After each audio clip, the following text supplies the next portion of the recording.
Okay. Hi, Connor. How are you? Hey Douglas, I'm doing great, man. How are you? Good. Nice to see you. Thank you for coming on the show. I appreciate it. You told me before we got on that you're in Lebanon. Is that correct? Yes, it is. Yeah. I'm actually in Byblos, so it's the oldest continuously inhabited city in the world. It's like you have, Crusader Castle right there. You have, Phoenician history. You actually even have Egyptian history. It's pretty cool. So it's a neat place. How long are you going to be there? I think till probably at least September. We may be able to travel a little bit in the meantime, but I think we'll be here a while. Are you COVID stuck there? No, we kind of sort of were for a while because it was slowing down our ability to process certain visas and different things like that. But the other reason is that the courts here in Lebanon, all the judges go on vacation during the summer. So Oh. so anything that you want to move forward legally, it just gets a bit sticky. So you're from the United States? Yeah. From Atlanta, Georgia, Oh, around okay. about there, Marietta. But it's always easier to refer to the city. So you're also here to promote a book that you've written, correct? Yes, that's correct. Yeah, Spellbound under the Spanish moss. Why don't you give us a little bit of a synopsis about your book? Yeah, so Spellbound under the Spanish moss. It's funny because when we first started writing it, we thought it was just a one-off book, but kind of. So I actually wrote it with my dad, and a long time ago, we'd seen the movie Big Fish, and I don't know if you've ever seen it, but we loved kind of the whimsical nature of it. We loved the father-son dynamic, and we sort of, I think, years ago thought, someday we'd like to write something somewhat like this. And we had that thought, but it didn't really click until I was actually in Lebanon last time, and we began to work on it. And we didn't really know we were writing a book until we kind of outlined everything, and then just began. So, anyways, though, what it's really about, there's a father and a son, and you have the son who's kind of he's kind of a for lack of a better word, he's kind of a scaredy cat. He's afraid. He's a fearful kid. Like that's his nature. And the father, is a single dad at this point because his wife had died of sort of an unknown thing early on in the book. And so early on in the story, the father's a fisherman, the son is learning how to be a fisherman, and there's as they're careening one of the boats, a snake comes out and ends up biting the father. And so the story kind of kicks off from there in sort of an action way. So the father and the son are then trying to get an antidote for the father. But the antidote, as it turns out, he says instead of going to a hospital, there was a certain witch that he'd known when they were both kids growing up together. So it kicks off into kind of a fantasy where the son ends up going to the witch for some help, and the father ends up, she basically puts the father in like a suspended animation, makes him almost comatose, so this way he doesn't immediately die from the snake bite as the son goes off and hunts for the ingredients that she needs for the potions. So he actually ends up accompanied by her raven, which there's kind of an interesting surprise about the raven.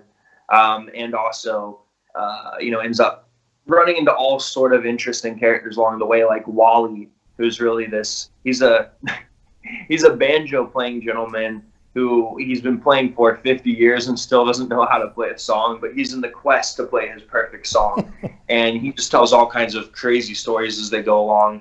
There's a weregoat, which is sort of a funny thing in the story. There's the dream catcher, which is kind of just almost spider-like centaur. There's just a lot of really cool characters they meet along the way. Tons of twists and turns. And in the end, though, it's I'll just say this. I'm not going to say what character, but I think we've probably made one of the strongest paraplegic characters of all time as a central character in the story. So there is a book two and there is a book three, but right now we're still heavy on book one. Okay, what genre would you put this book in? I would put it as a southern fairy tale to an extent. I would say that book two falls more into magic realism. Book two set in San Juan, Puerto Rico, um, but I would say book one is definitely fantasy. Is this a children's book? No, I wouldn't say so. I would say it's probably 16 and up.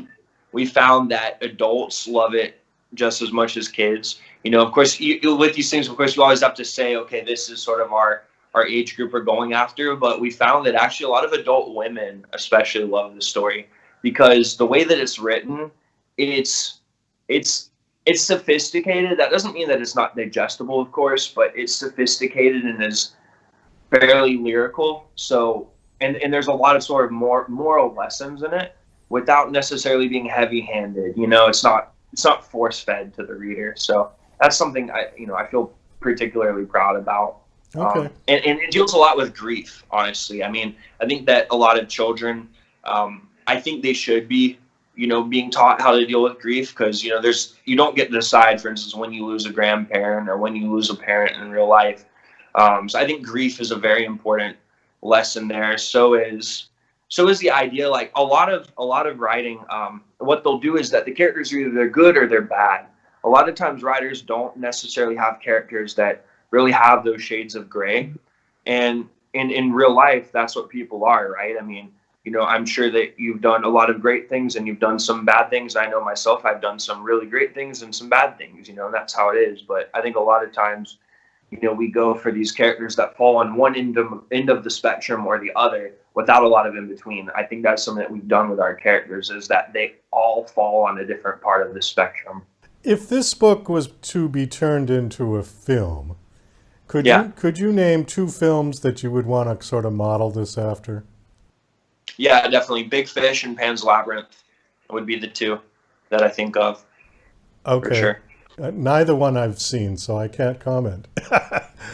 I guess the big one that people are familiar with, and originally we didn't write with this type of scope in mind, but it's turning into this level of scope through books 2 and 3, which 3 may be multiple. The one that everyone knows is Harry Potter, except that I think that ours is a little bit not not darker. That's not really the word, but a little bit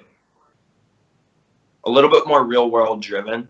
If that makes sense. It's just as fantastical, but it's a little more real world driven. There's actually a Himalayan myth. I forget the name.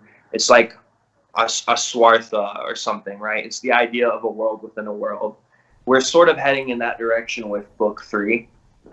Deal a lot with a dreamscape. Almost thinking of, I guess, another equivalency for book 3 would be Alice in Wonderland, but Oh, all a right. little bit a little bit less whimsical than that for book 3, if that makes sense. Yeah. Okay. Well, it sounds very interesting, and like I said, not having seen the two movies that you mentioned, I can't really make a comparison. But so this is you said the third book in the series, or the second? So Spellbound is the first book. The We first book. finished the second book, but we're doing some heavy editing and heavy revisions to make it connect a little bit better and more seamlessly with book 1.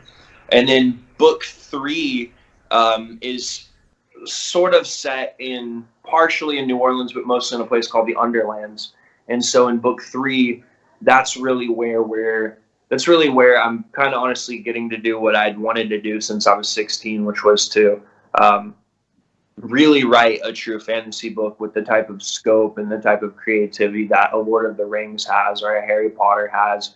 But first I'd say, I needed to learn how to really write characters, and I think this book, has shown me how to do that. I think with writing, I think once you pick up a pattern, you can take that and carry it on with you and evolve that pattern. But first you have to, like, people a lot of times they think of creativity as being this almost like lightning from the sky sort of thing, but I think it's actually a lot of times highly analytical. I think it's why you have a creative process. A process is an analytical thing where you figure out a pattern. You think about the Eagles as songwriters, right? It's like, okay, they listen to Jackson Brown playing below them, or however their little housing situation was, and they would hear him playing the same things over and over again. You hear that? That's very methodical. And so they kind of learned, like, how do you come up with a Hotel California or a song like Lying Eyes? And I think book writing is similar in that way. It's like, to be really good at it, yeah, there's a creative aspect to it that kind of does fit that sort of lightning in a bottle, lightning from the sky sort of thing. But then there's also a deeply analytical process to it, as well, that you have to have a lot of discipline and you have to stick to it. Yeah, I agree with you. And I've had authors on this show who have said part of the process is staring out the window. And they said that because it clears their mind. The actual sitting there and typing away, you get to a point where you've got to stop, stare out the window, and see what's going on. And it brings the new ideas in. It allows the new ideas to come through. Yeah, and walking as well. And I would say walking, that's whatever it another is writer. you do. Yeah. Yeah. You need to be stimulated. I mean, you can't, you have to have the discipline to sit down and write. You definitely do. There are going to be times where, and this is, I mean, I think this is the challenge though with any bit of creativity, right? Is there'll be times when you think what you're doing isn't very good, and sometimes you may be right. Sometimes what you're doing isn't very good, but there'll be other times where you're sort of under attack from your mind. And I think as a writer, that's why it's really important to always separate first drafts from any revisions and editing. One of my big rules is I never write and edit at the same time. Because for one, anytime you make an edit, there's so many implications that affect the rest of the story that's how you can make an uneven story as well. So I'm a big believer in outlining heavily. That is something I used to not believe in, but I've learned, for me personally, I need to outline heavily, get it all down, get it all out, work really hard on getting everything out and trying to do it right the first time. But, look at the editing process as completely separate, because if you try to merge them, then you're never going to finish. Yeah, I think also with writers, I think it's good to have somebody else on board to go through your drafts with you. I don't know that works so well with music, though. I think that may be a difference because I'm a musician and a singer-songwriter, have been my whole life. And I have never had anybody take a song of mine and say, oh, well, we should fix this or change that, except for the producer. But the producer would do that really more for the sound. Like, oh, let's add an instrument here or let's add a different thing here.